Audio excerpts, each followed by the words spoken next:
کسی نے کویسچن کیا تھا کہ بعض اوقات ہم اللہ تبارک و تعالیٰ کی راہ میں خرچ کرنے کے لیے کچھ پیسہ علیحدہ رکھنا شروع کر دیتے ہیں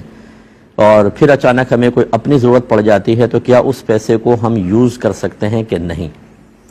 دیکھیں، بالکل کر سکتے ہیں، جب تک وہ پیسہ آپ سے جدا ہو کر کسی اور کی ملکیت میں داخل نہیں ہوتا، آپ کی ملکیت باقی رہتی ہے۔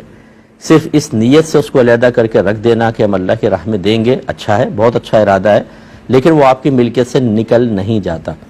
بلکہ اگر آپ نے زکوٰۃ نکال کے رکھ دی ہے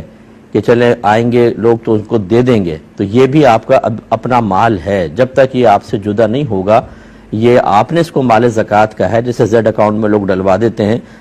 لیکن یہ آپ کا مال ہے، آپ اس میں سے بھی یوز کر سکتے ہیں، بعد میں آپ زکوٰۃ اور پیسوں سے ادا کر دیں، اس کی گنجائش نکلتی ہے۔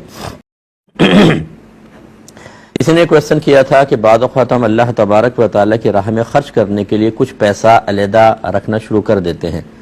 اور پھر اچانک ہمیں کوئی اپنی ضرورت پڑ جاتی ہے تو کیا اس پیسے کو ہم یوز کر سکتے ہیں کہ نہیں؟ دیکھیں، بالکل کر سکتے ہیں، جب تک وہ پیسہ آپ سے جدا ہو کر کسی اور کی ملکیت میں داخل نہیں ہوتا، آپ کی ملکیت باقی رہتی ہے۔ صرف اس نیت سے اس کو علیحدہ کر کے رکھ دینا کہ ہم اللہ کی راہ میں دیں گے، اچھا ہے، بہت اچھا ارادہ ہے، لیکن وہ آپ کی ملکیت سے نکل نہیں جاتا۔ بلکہ اگر آپ نے زکوٰۃ نکال کے رکھ دی ہے